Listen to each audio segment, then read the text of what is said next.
Yes, it's postseason time. Boy, oh boy, you baseball fans, here we go. The final 18 teams or 16 teams left in the MLB postseason, and it starts tonight with the greatest rivalry in all of sports. The New York Yankees going to Fenway to take on the Boston Red Sox. But there is a $324 million question looming in Fenway. What do I mean by that? And plus, the New York Giants, with their biggest win up to date in the past couple of years, Daniel Jones, has he established himself as the future of Big Blue?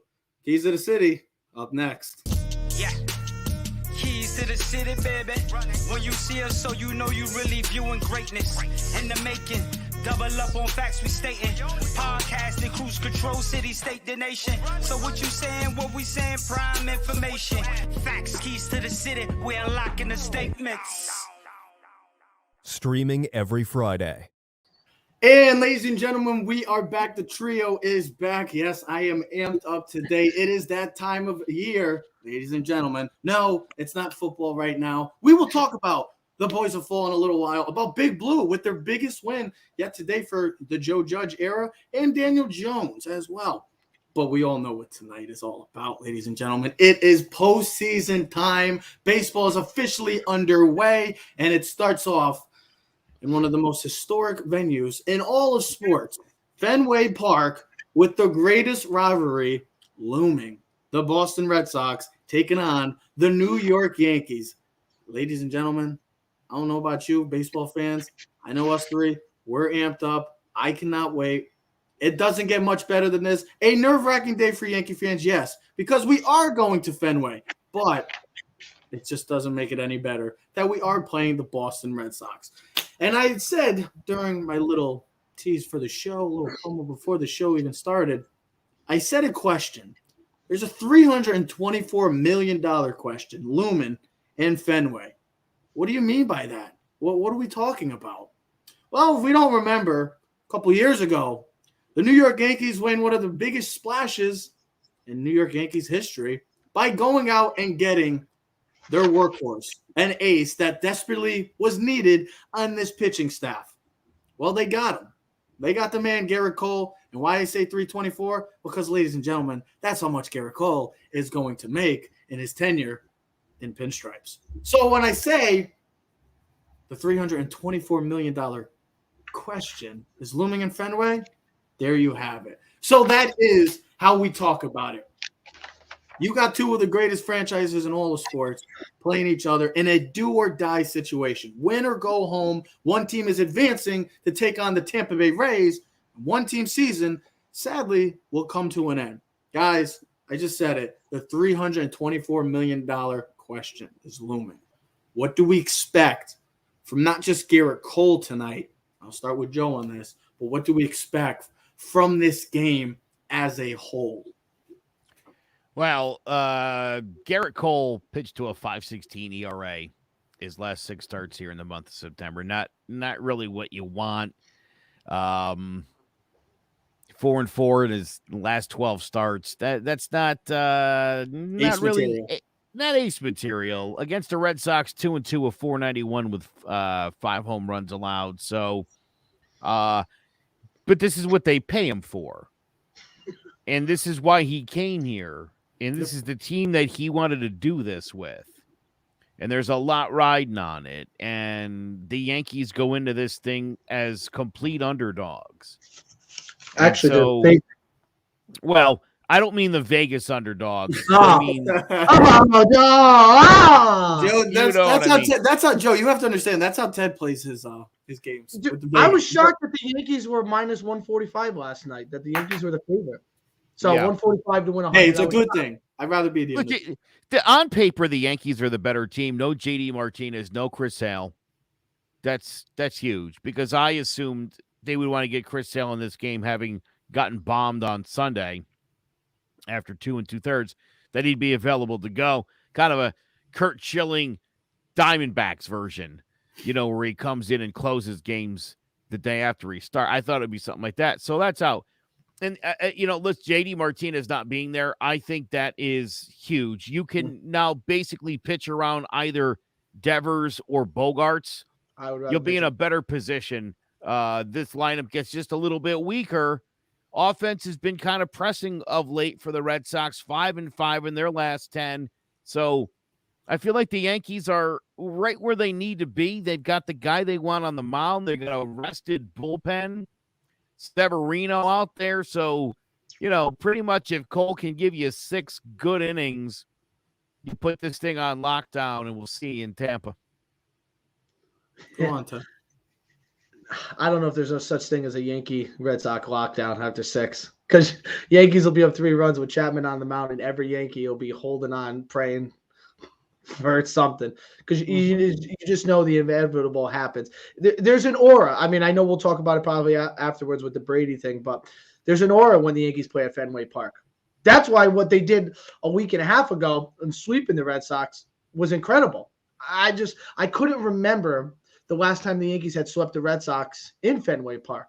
Now, that should stem very well for the Yankees, because they went in there, they had to win. Now, we were talked about that, weeks before the show. Hey, listen, let's hope to get 2 out of 3, 2 out of 3, and 2 out of 3.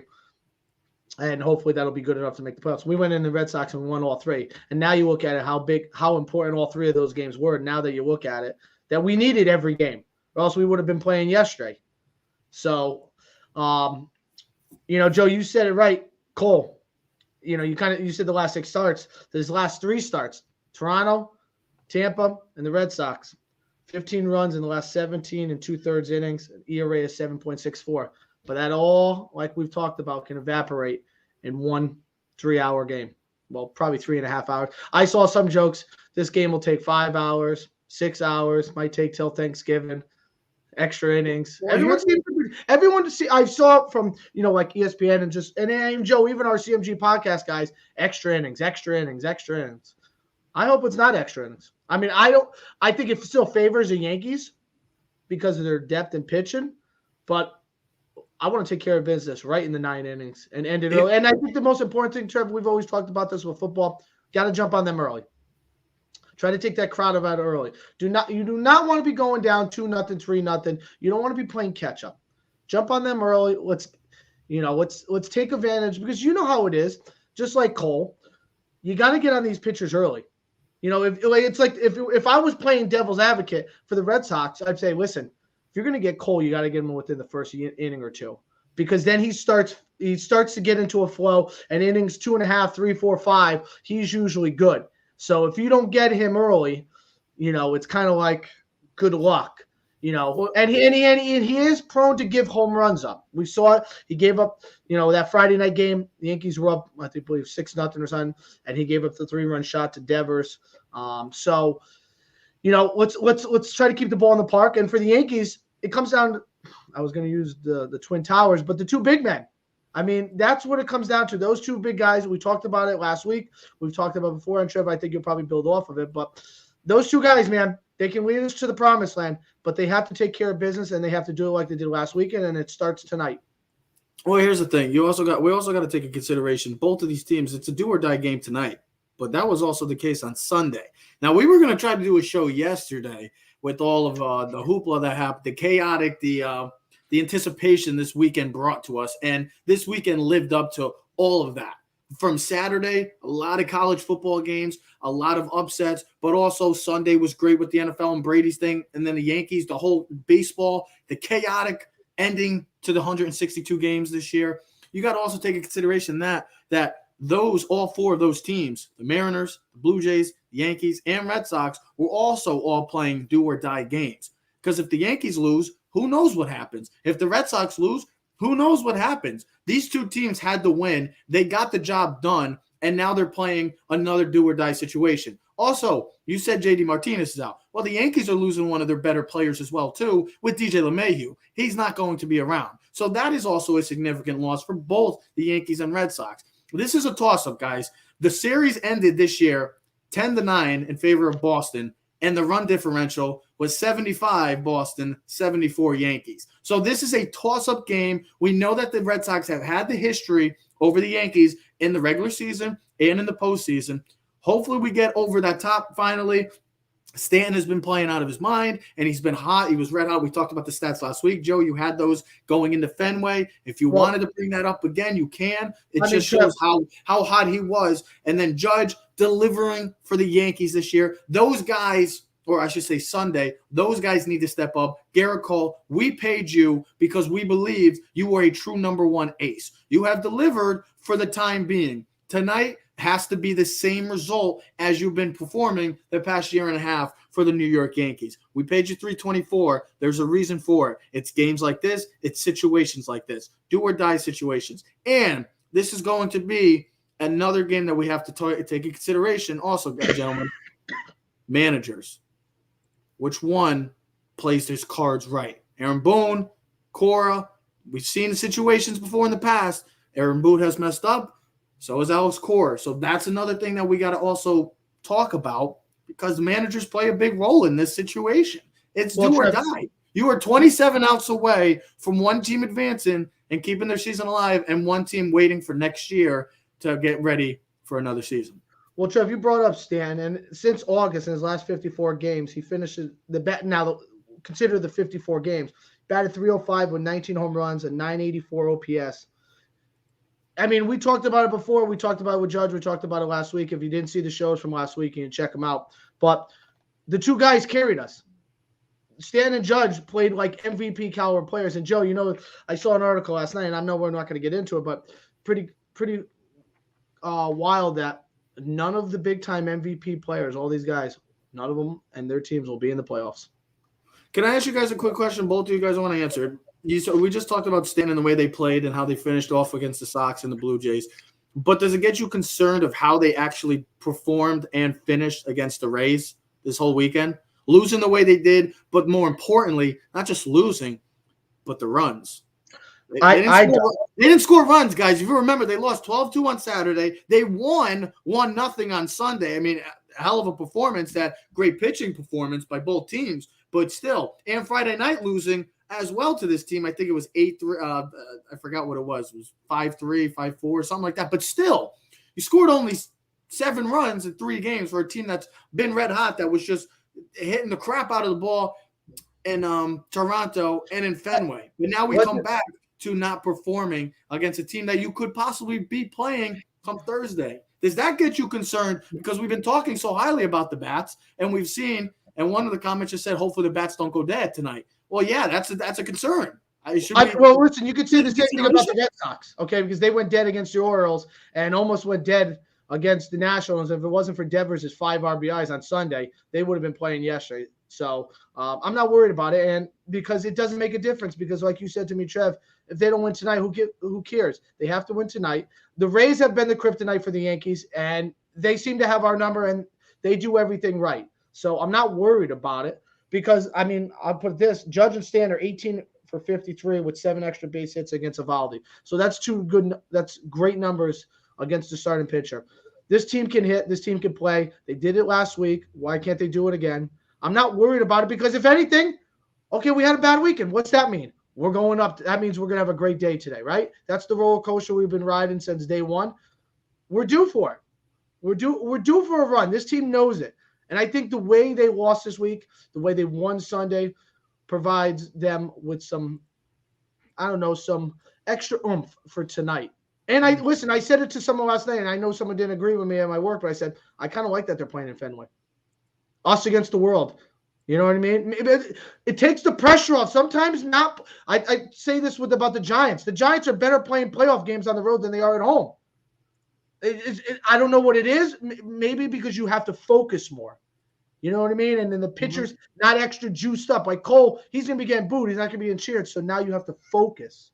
He's not going to be extra juiced up like we saw with Severino a couple years ago in his first playoff home game.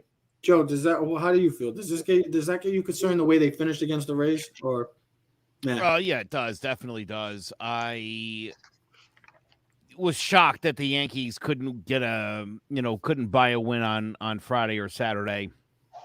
That was the postseason, and it officially started, and all they had to do was win a game, and they could have rest easy, and they didn't want to do that. Mm-hmm. So yeah, Obviously, look, Tampa looms large on the other side of this. Obviously, nobody wants to get ahead of ourselves. There was a game to play and to win tonight, but Tampa's got their number, plain and simple.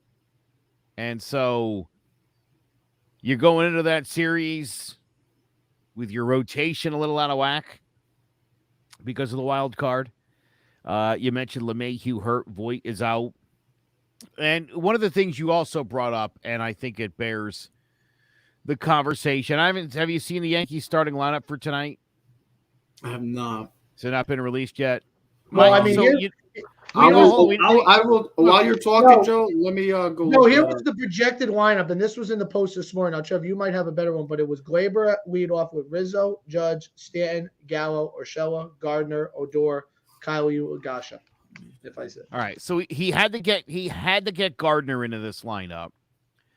Had to get Higashioka into this lineup. Already, I think, trying to outmanage himself. You're taking Gary's bat out of the lineup. And I know in a one-game scenario, Tad, I could read your face. You don't think it's any big deal. I'd rather bring Gary off Gary, the bench. listen, Gary can homer in 3 out of 4 at-bats and strike out in the other one tonight. I'm worried about the defense. I can't have any pass balls. I can't have any pass balls tonight. There could be no excuses. And Cole wants his best. He's done a great job of giving it up and getting it back. It's worked. Gary Sanchez has not hurt this team at all since May. I don't see any lineup yet, but my concern is, I bet you Booney would love to get Tyler Wade in at short. Love that. Gardner in center. I like bringing Gary up with 2 men on late in the 7th inning for a big at bat. I don't want to bring Higgy in the 7th inning. Yeah, with a big at bat. I want to bring Gary in with the opportunity. No one's bringing Higgy in there. And unless you were up big in the Hickster. But listen, you got to understand. I mean, I feel like this is nothing new. I mean, the Yankees used to do it with Posada and other guys. You bring in the defensive catcher. You bring in the defensive guys when you have the lead. Runs are more important than the home run. You got to save what you can't have. And Gary gives up way too many pass balls. He's lazy. The whole leg sticking out is atrocious. I don't know what management in the Yankee system. I mean, even A-Rod said it. He sticks his glove out. It's called you have to move your body from A to B. I watch every game. He does it. The other day, the pass ball's right up. He turns his glove like this. You're supposed to turn your glove like this. Take it off the chest. That's laziness. That's bad fundamentals. That's not laziness. That is bad fundamentals for sure. It's not being lazy. No, he doesn't slide. He sticks. I don't think it's lazy. I don't think it's lazy. I think it probably just bad fundamentals. Lack of fundamentals. When you stick your leg out like on an angle, even A-Rod talked about, and your feet are not under you like this, you're not able to go side to side. Trev, we talked about this in football. In a stance, if your hands are pressed like this and your knuckles, that means you can only fall forward. You want your hands lightly on the grass so you can be able to move side to side. Yep. Flexibility. Keep balls in front of you. You're supposed to take them off the chest. He just sticks his arm. So yeah, listen, I was a catcher my entire life. I tell you right now. I thought too. So I think one of the most difficult things to do are those 61 footers. Those kind of in between hops. Yeah, it's like a third baseman. You never want to backhand a ball as a catcher, but every now and again you have to, And I just don't know that he lacks the fundamentals to be good at that. When I was a catcher, my idol was Tony Pena, and one of my favorites was Bo Diaz, and Bo Diaz was one of those guys that would sit on the left leg with the right leg kicked out. For that low outside target, and I employed that a lot in Little League. And there were people that didn't like that I did that. I obviously had to, I had to have a good arm to be able to sit like that and throw runners out, which I did. And just a basic understanding and a lack of fear. And like you said, Teddy, taking the ball off the fucking chest. That's what this is. But we also got to. He's got to get in front of the ball. You can't stick your hand out as a catcher. That's his biggest flaw. Again, I don't think it's. I don't like to use the word lazy for Gary because I don't think this is lazy. I just think this is. when something's not natural to you, it's not natural. I mean, he's just not naturally a good catcher. If his first thought last week at wiffle ball, we didn't have a backstop. And so somebody had to stand there, and I just literally got and I got out, and I was blocking balls in the wiffle balls. Just working the body. I know what you're talking about. I didn't know how to not do that. Mhm. You just naturally, I thought, oh, I get my body and block some of these. This is fun. People were actually watching and enjoying what I was doing. Gary's not like that. So I could see your point about having Gary come in late. I don't like him sitting all day because Joe, he did it last year too. Cole has always had Higgy. That Cole's always his preference was always Higgy as the catcher. I get that, but even if Cole was like, yeah, dude, I'll take Gary tonight, I just feel like Booney likes to do these sorts of things that he thinks are going to be the difference maker. Benching Andujar in 20. I mean, I'll never get over that. I'll never get over that. If anything, he gets me more nervous than anything on the Yankees right now. I mean, I have faith in the bats, but the way that the history that we've seen from Boone with moves that came back to haunt him and bite him in the ass with the Yankees, that gets me nervous about it. But this game is, I mean, it comes down for even with Cora too. Cora has made decisions that has backfired on the Red Sox. I mean, this is a toss-up, guys. We can't sit here and just say, "Oh, the Yankees are going to kill them," and that's going to be the game. Listen, I'm just saying in general, like this is a toss-up game. This is a 50-50 game. This could go either way. Nonsense. This is definitely not a 50-50 game. I mean, Vegas definitely has weighed in on it. This isn't 50-50. I mean, if I had to, I would still. It's still in Fenway. You got to take that in consideration. Yep. You still have the Red Sox have had our number for most of the season, except for not even the season, but recent postseason play. Well, here's the other thing. They just went there and swept him. They just went there and swept him in the house that Stanton built. Have you seen his career numbers in Fenway? Oh yeah, but here's the place. I know. All the sides women, but that's all I'm saying. I'll be honest with you. The only nervous I do have is, and it sucks that I feel this way, but I have more faith in Devers and Bogarts coming through in the clutch than I do Judge and Stanton, even though I know what they did last week and I know what they've done lately. But listen, I hope Stanton has the playoff run he had last year, where he was the best player in the playoffs until they lost. But I watched Devers and Bogarts. I've seen him do it. I've seen him do it against the Yankees. I've seen him do it in crucial situations throughout the season. You see highlights. It's always those guys. Those guys always seem to come through. You know it's going to come down to it's going to be two men on or a run on with 2 outs in the 7th inning, and one of those two guys is going to be up, and it's going to be Green pitching, and you're going to be like, there's where we win it or there's where we're going to lose it, and it's going to be like a 5-3 game. The difference is going to be a tie game, 5-5, or us going into the 8th with the lead and probably winning the game. Hey, we'll see what happens. I think the Yankees are going to get to Eovaldi early. He's another guy just terribly he should be a pitcher on the Yankees rotation with the inconsistency of that guy. I mean, right? I said earlier on the roll call, Eovaldi, AJ Burnett, and I forgot what my third guy was, but I was like, same guy. I mean, super talented, breaking the ball like off the charts, head case, can't control it, never going to be great. Trev, your favorite, Javi Vasquez. I love Javi Vasquez. Those are my boy. Man, they ended up losing the series that year. But hey, it's a do or die game. To all of the Red Sox fans, our followers, Red Sox fans, the Reynolds, Mr. Pat Clapp. Pat Clapp will be at the game. The Shermans. He got good. Tickets. All I gotta say is one thing. May the best team win. That's it. Should be a great one. It's gonna be a hell of a ride. We'll see what happens. The Yankees will be advancing and taking on the Tampa Bay Rays, or their season comes to an end. What are the questions after that? If that was the case, we'll talk about all of that.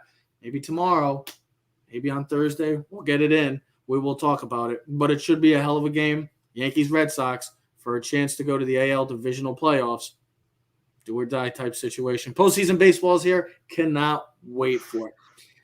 I wanted to talk about this yesterday, but due to the great power outage of social media yesterday, we didn't get a chance to really talk about it. But we will still talk. We're still going to discuss it. It was a great day for New York sports. on Sunday. The New York Giants becoming victorious, getting the first victory. The New York Jets with the surprise victory over Joe's favorite player, Derrick Henry, and the Tennessee Titans. And the New York Yankees surviving and getting to the playoffs. So it was a great day to be a New York sports fan. But since we are Giant fans, I wanted to get into the big win. And what I see from this team, or what I saw from this team, is something we haven't seen in quite some time. I got a couple stats for, where is it? Right here. Is it the ones I sent you? No, it's something about, okay, so this is what if I could ever get to it. So this was the first win in 28 years in New Orleans. Also, this was the first time in 9 years the Giants won a game in which they trailed by 11 or more points in fourth quarter.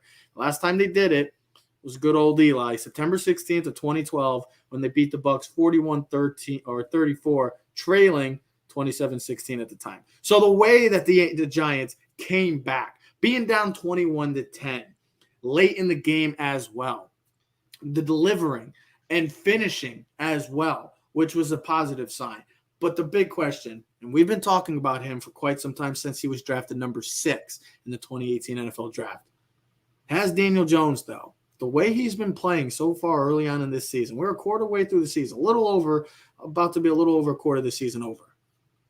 But has he established himself finally as the future of Big Blue? It was one of the big questions for some time, but is it finally his time in the Big Apple, Ted?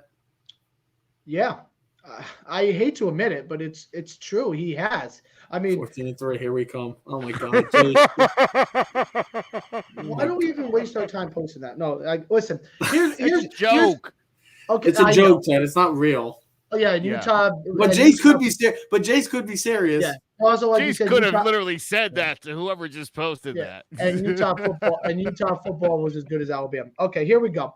So let's get into it. Daniel Jones hasn't thrown a pick all season. You're going to be like, wait, Teddy threw a pick. That doesn't count. I mean, it does count in the stat book, but a Hail Mary at the end of the half doesn't count. Hasn't thrown a pick. So something we talked about before the preseason. Let's not turn the ball over. Let's not hurt ourselves. Hasn't done that. Fourth quarter the other day with the overtime. 14 of 19, 203 yards and a touchdown. Efficient. All right, and then here's the other stat I wanted to make sure. Here's another one I thought was pretty remarkable. Rush yards per attempt leaders this season. Daniel Jones, 6.96. Followed by Tony Pollard, Jalen Hurts, Lamar Jackson, and Tyson Williams. So the guy can run, the guy can pass. Our always thing was, if you took him 6, right? Let's unhatch the egg. Let the bird fly. Let him get out of the nest and let the wings go. This is what we've been talking about. Do it for 400 yards this weekend. Was efficient. No turnovers. Yeah, he had a bad fumble against Washington. We know this team should have beat Washington. Minimum should be 2-2 right now, possibly 3-1, tied with Dallas for the lead. We have a big game against Dallas. But Daniel Jones, as much as I don't want to admit it, because I don't know why I don't want to admit it. It's like because it's a good feeling to say the Giants. How are you saying you don't want to admit it when you could be these teams that are still I cried when the game ended. You know why, Joe? And I know why. Trev, you'll understand this when I say this. Because you don't like his goofy ass look? No, he's not sexy enough. You know what he's good enough, Joe. But I just think was Phil Simms the pride? He wasn't John Elway. Was Eli Brady? No, but they got the job done. The game is different. Stop talking about 20 years ago. That's why last night I'm listening to Steve Young, and he's like Ken Singleton. Every time he talks about a thing, he's got to reference himself. Well, in 1972, when I was playing, the game is different. The football game is different. The offensive linemen now are running. Okay. So I'll add to this. Okay, hold on. So, but he has established himself. Andrew Thomas has been one of the best offensive linemen at his position. Has not given up a sack this season, which is actually incredible. And I was shocked at that. Hold on, I wanted to say this quick. You are right, Trev. When you talked about it pre-show, enough with Darius Slayton. Let's use Kadarius Toney because he's a playmaker. Hold on. Wait. Give me 1 sec. And so you say that he's not sexy enough. He's not that he's not the Mahomes Herbert type look. Okay. Murray. You just said with the way the NFL. Okay, hold on. Well, with the way you said the NFL has changed, right? Well, what does the NFL quarterback become? What's the NFL quarterback? I'm asking you a question. You can answer. What is the NFL quarterback become? What? Listen. Hold on. I'm going to answer your question. I can't ask him a question. And Joe, and I'll let you and Joe. Maybe the reason why he's not sexy enough is because Jason Garrett is holding him back, like a parent who won't let his kid. But answer my question. I'm giving you the answer. I'm telling you. Maybe he's not sexy enough because Joe, did he answer the question, Joe? Because the parent won't let go of the leash. Joe thinks you didn't answer the question either. What do you want me to say? That listen, he's a good runner. His problem is fumbling. He can make the throws. He doesn't have a cannon for an arm, but his arm is good enough. I mean, listen, he threw for 400 yards. He's no scrub. Let's put it this way. He's good enough. I just wonder if the reason why we haven't been in love with him is because we got a coaching staff that still babies him. Like he's first time playing football, instead of treating him like an actual number 6 pick, like you see with Cliff Kingsbury for Kyler Murray, why you see with Herbert, why you see with some of these. Let them breathe. Let them be who they are. Joe's been talking last year.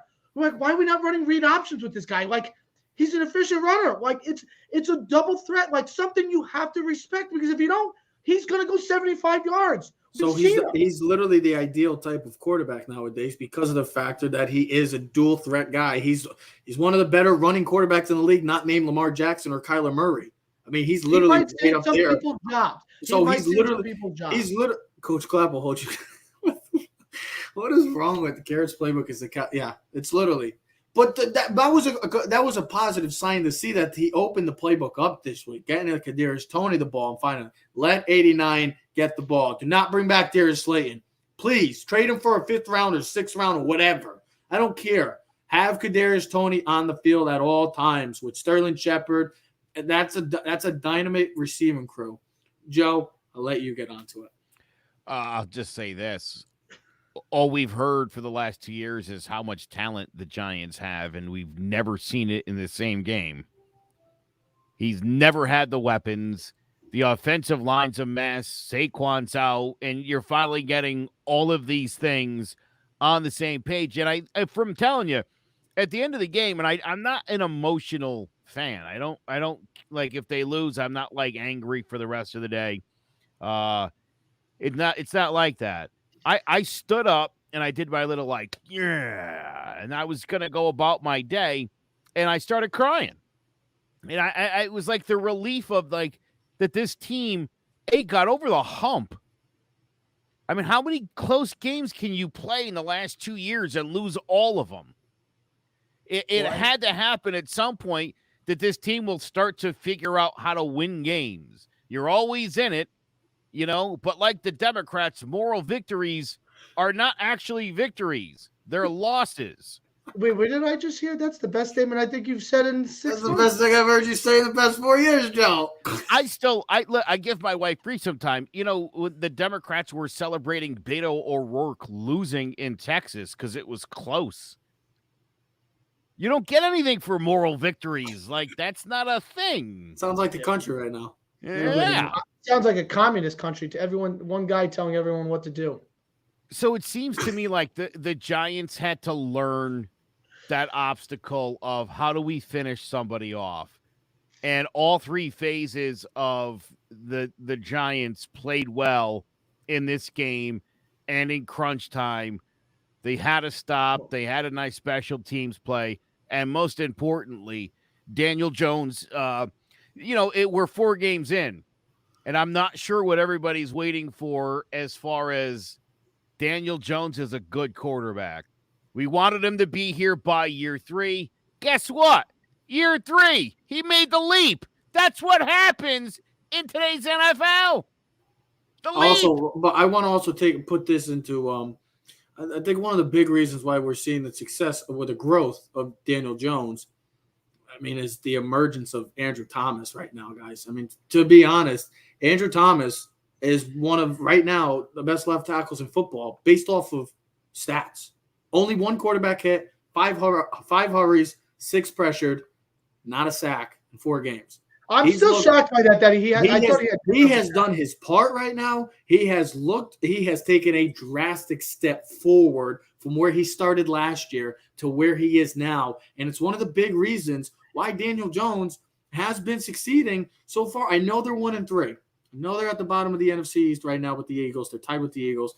But it's all about the growth of Daniel Jones, and he's taken that next step, that leap that us all Giant fans were hoping to see. So for him to make those plays, the way that they delivered, the way he looked on Sunday, and even through the Washington game looked good. Dan looked good in Denver and against Atlanta. Well, it's because maybe you put that in perspective with Jason Garrett.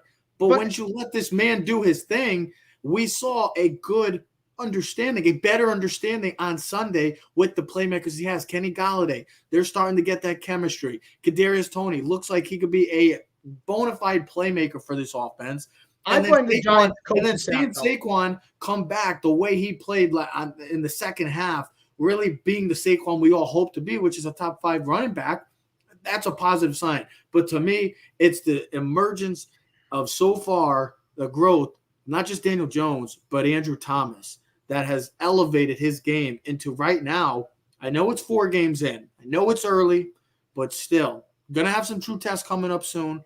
But he has played his part, and it's a reason why the Giants should be excited to have maybe that being one of your cornerstones of that offense, and now having possibly your established future quarterback of the New York Giants for the next 10 to 12 years. I blame listen, this comes down to coaching, though. Perfect example. Yeah, of course. Listen, and the reason why I say this is look at the last 2 weeks with the Bears.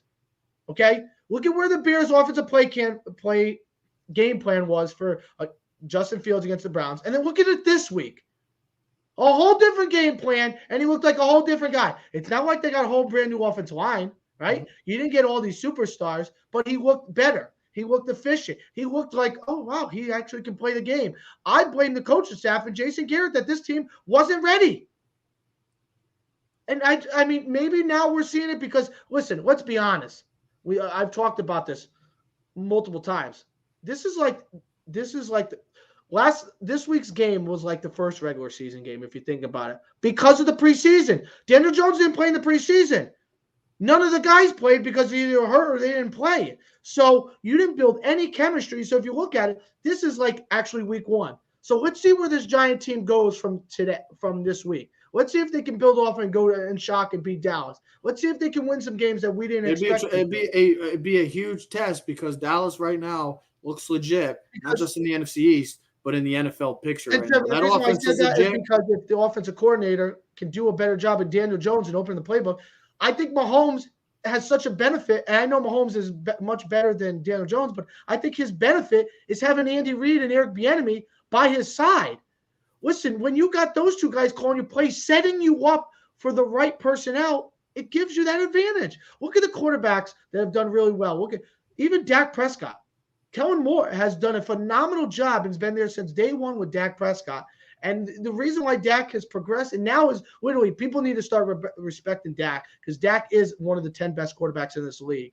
And he's playing like it. You have to give credit where credit is due. And it's the coaching staff getting the personnel right, calling the right plays, and not holding your baby back and letting him spread his wings and fly. And Joe has talked about it the last year and a half. And Daniel Jones is seeing finally what he is all about. Go ahead, Joe. You know, in terms of Andrew Thomas, when Mel Kiper says you're a 10 to 12-year starting tackle in the NFL and you have the rookie year that you had, I assumed he was going to bounce back. I agree with you, Ted. I think a lot of that does have to do with coaching. There seemed to be some issues with the 2 different coaches last year that the Giants had. Obviously, there was a late dismissal. And that's not what you want for your young guy. You know, to be hearing from different voices. And so, you know, it's good to see this guy starting to put it together. As for Daniel Jones, somebody asked what happens if he looks bad next week versus Dallas. Well, he's allowed to have bad games. Tom Brady just had one. We saw Aaron Rodgers already have a bad game. I think that's Jared Jones. Yeah, we've seen a couple of guys already. The biased Dallas fan that he is. Daniel Jones. Stafford didn't have a good game this weekend. There you go. Daniel Jones is at the point now where he hasn't really had a terrible game this year. If he had one, I'd be all right with it. It was the first one of the season. It was the team as a whole. And again, right, coming out of the gate with no preseason, and now that things are jiving, now that you've got the Giants have great offensive weapons. And I think that the league doesn't know that.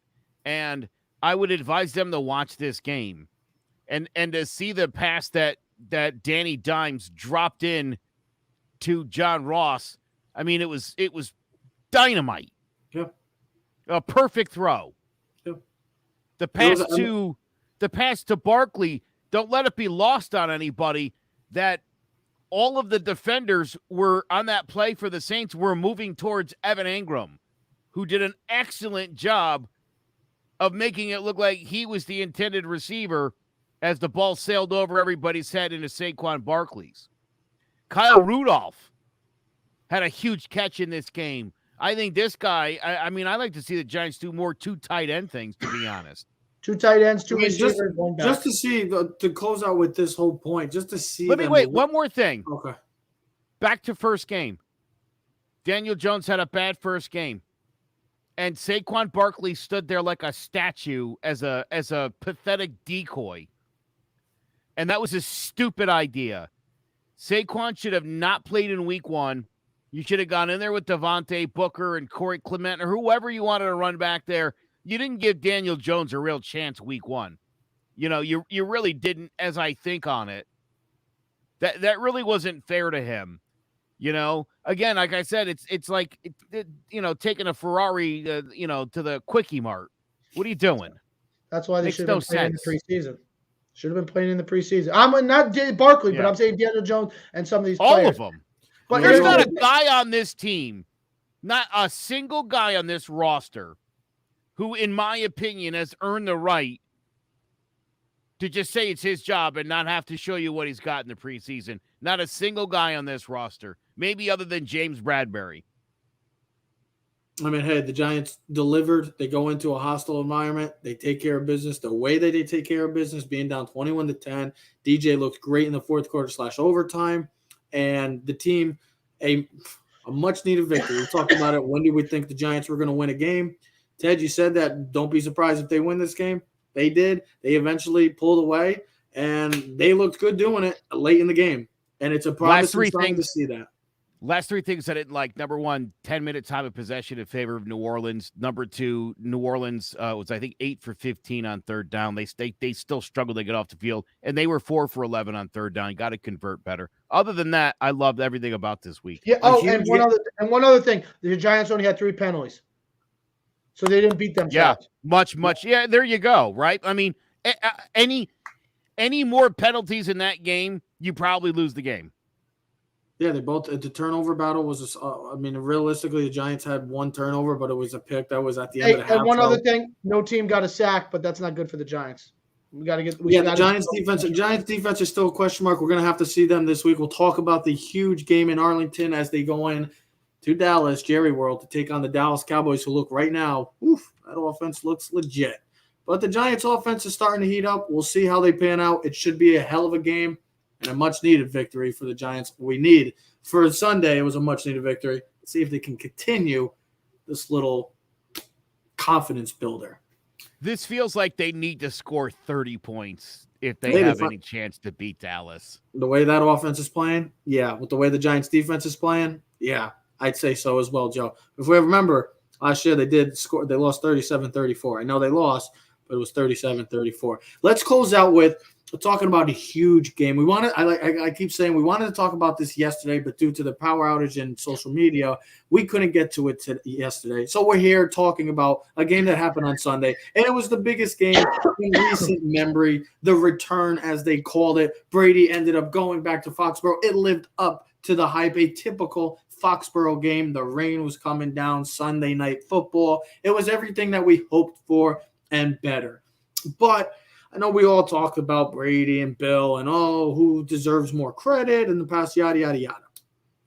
But after the Sunday's game, was this game more about Mac Jones than it was Brady and Bill for the way that he played in the situation that he was in and for what the offense, half of the offense was doing? When I say half of the offense, if we look at what their rushing attack was, they had 1 yard of offense. -1 yard rushing. -1 rushing yards. So let's take that into consideration. Joe, I want to start with you because you love Mac Jones. You're a huge Mac Jones guy.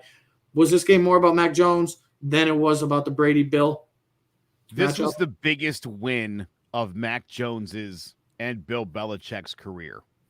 And I know they not lost Brady's, the point. not Belichick's career. I know they lost the game. Oh, no. Let me tell you something. Go Mac Jones. Bills had – I pointed this out the other day. Maybe I might even have said it on this show. Don't forget he was also a Hall of Fame defensive coordinator before he became the greatest head coach in NFL history. So who made who? He was already twice established by the time he met Tom Brady. So calm down with all that. As great as Brady is, look, Bill proved in the end he's the master. Okay? The idea here, to me, anything that was not a blowout loss was an amazing victory for the Patriots. That was my thought going in here. You can't have this guy become the all-time NFL passing leader and blow you out 44-7, and your rookie quarterback, Tom Brady, the future, throws 3 picks. That was the worst case scenario for the Patriots. The best case scenario was that 56-yarder going through the uprights. To be in that position for a young Mac Jones in a game that was Belichick versus Brady, Mac Jones did what he always does, crashed the party, stole the scene. That's what this guy does. People want to keep doubting Mac Jones and talk, he's not as this or that. All this guy does is go out and perform. Let me ask you something. You think Lawrence or Lance or any of those guys in a moment like that, Saturday night at Foxborough, in the presence of Tom Brady breaking the NFL record on this hallowed ground where those Boston bastards booed him, mind you, making a run at the Philly fans for classlessness. Anyway, I knew they were going to do it. I predicted it. People were like, they'll never boo Brady. I was like, watch them. They're the most disloyal people on the planet. But yeah, this was such a, and the other thing too is, I mean, obviously, look, Bill put Mac in a great position to shine. Oh, so coaching. To be the star of the show. That was a very conscious decision by Coach Belichick. I think Trevor Lawrence could have played a game like this, but here's the thing. Trevor Lawrence would have had to be drafted by the Patriots, and they would have worked with him like they've done with Mac Jones and prepared him for this moment. I mean, I think Trevor Lawrence could have. But listen, who cares? If what can. Mac Jones played great. I thought Mac Jones proved a lot that he's good enough to play and be the starting quarterback for the Patriots for the next 10 years. What I am disappointed is I'm disappointed in Bill Belichick not having faith in Mac Jones to get the 4th and 3. He had already completed 19 consecutive passes, one short of like the NFL record. He tied Brady for 19 consecutive passes. Joe, I was pissed. This is what I do worry about with Mac Jones and Bill Belichick. And you're back, what? You have Mac Jones played efficient all game. All game. Had a couple bad mistakes, but listen, it's going to happen. He's a rookie playing against the Super Bowl defense, and he had to do everything with no running game.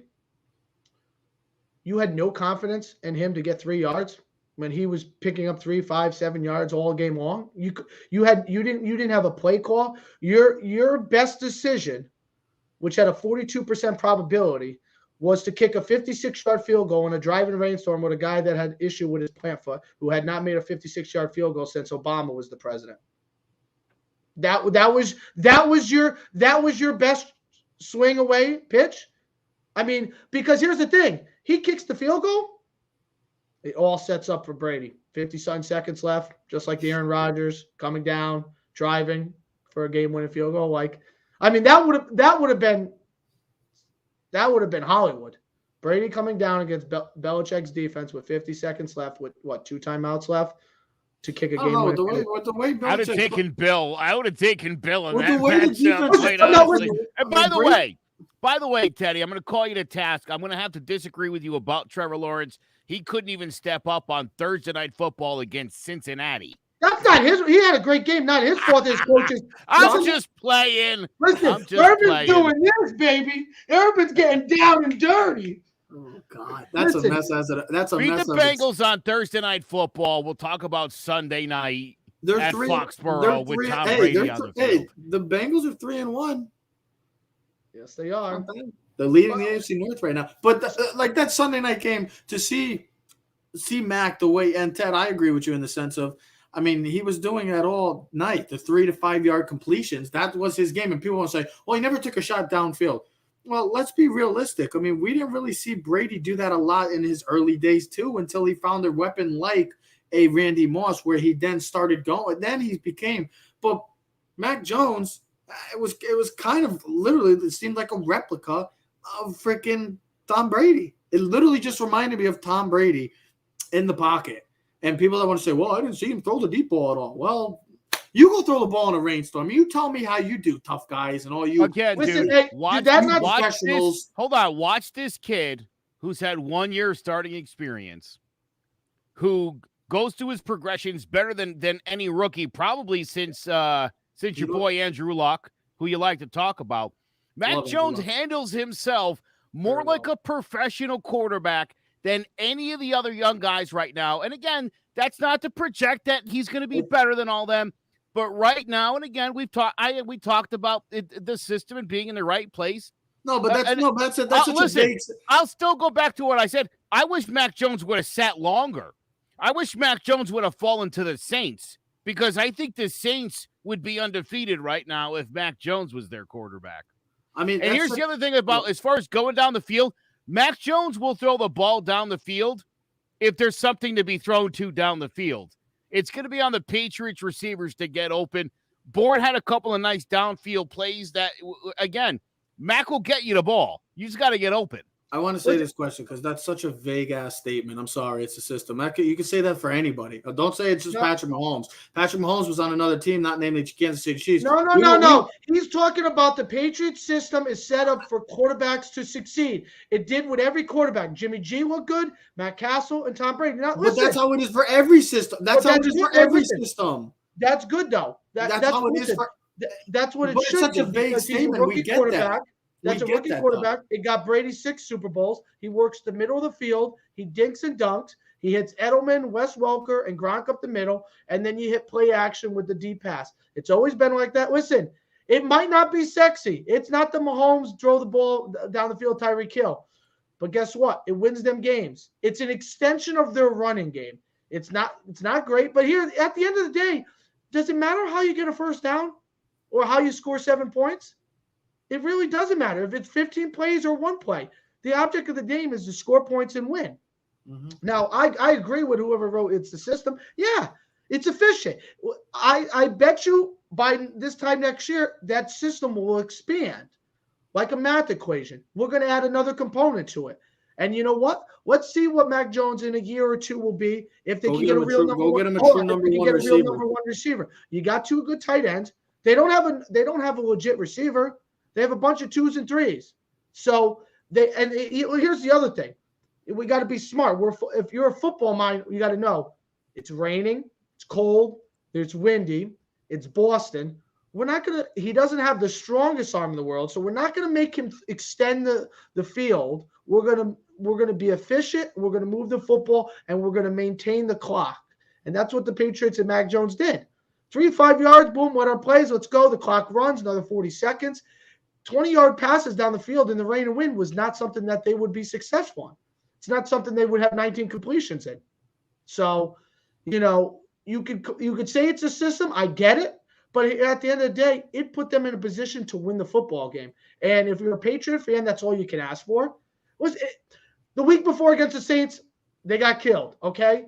But against the Bucks, Belichick and McDaniels came up with a game plan and a system that was going to give them an opportunity. And didn't that whole game feel like the old Patriot way of like if Brady was on the other side, the mystique, little fog, the rain? It was like, listen, you're not going to come down and shine on our parade. We're going to make sure we're going to make it tough for you. It's going to be cold, Brady. Sorry. Welcome back to the Northeast, not sunny side Florida. Welcome to rain. Welcome to the foghorn. Welcome to the crowd.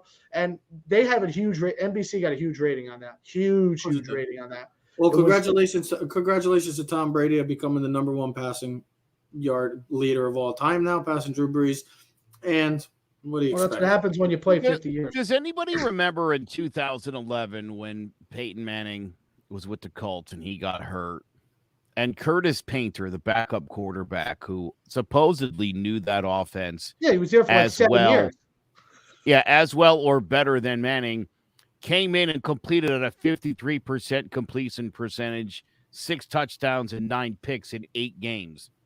Being a product of a system isn't the same as going out there and completing passes in a professional game against the top defense in the NFL.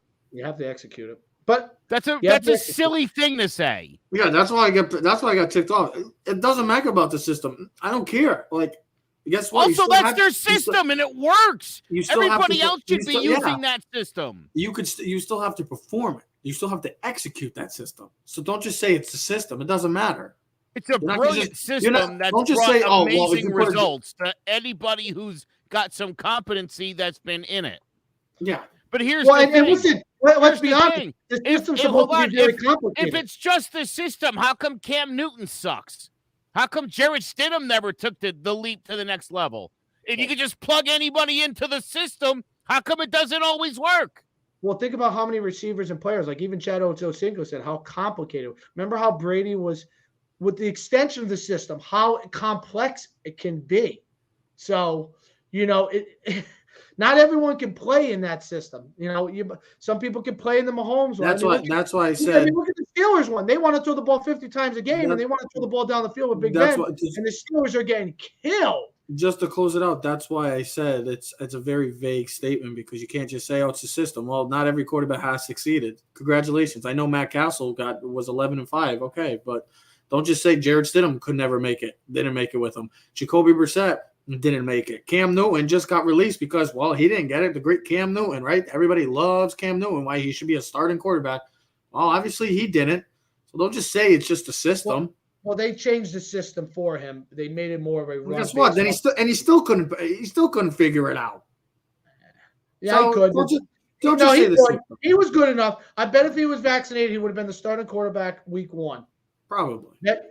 We would have been the starting quarterback, and this would have been the Cam versus Brady show. And because listen, Cam almost got them to the playoffs last year. Cam's no slouch. He's just screwed up a little bit in the sense of how he's handled his personal stuff, and it's affected him on the field. Well, it was a hell of a game. Is Lamar Jackson's system a bad system? Huh? Is Lamar Jackson's system a bad system? No. Because they run the ball? I'm joking in a manner, but listen, everyone has their own system. A lot of systems are similar. It's just how you implement it and what you want to do. The Patriots felt their system was best by protecting the quarterback and throwing short passes and maintaining the clock. You guys remember the quarterback, Scott Mitchell? Yeah, for the Detroit Lions. Yeah, right? Lefty. He was in that run and shoot. It was a new system in the NFL. And he got into a couple of games late in the season. He looked amazing. Johnny Mitchell, Herman Moore. Total product of the system. Goes and signs a free agent contract. Hey, turns out this guy's garbage. That's the way it works. Yeah. Just because you look good, you can tell a guy.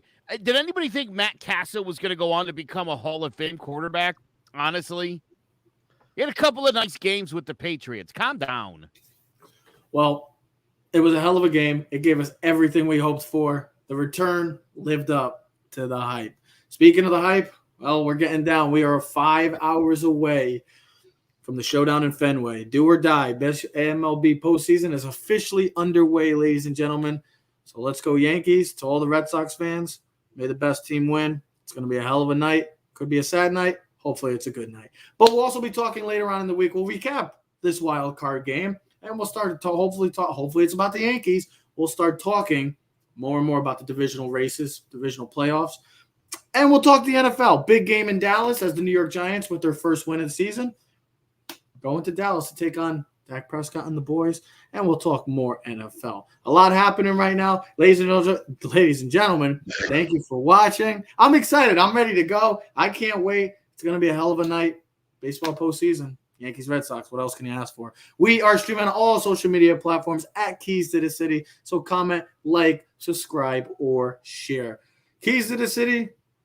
We'll be back later on in the week. Clovercrest Media presents Keys to the City. We are out. Yeah. Keys to to the city, baby. When you see us, so you know you really viewing greatness in the making. Double up on facts we stating. Podcasting, cruise control, city, state, the nation. So what you saying, what we saying, prime information. Facts, keys to the city, we're unlocking the statements. Streaming every Friday.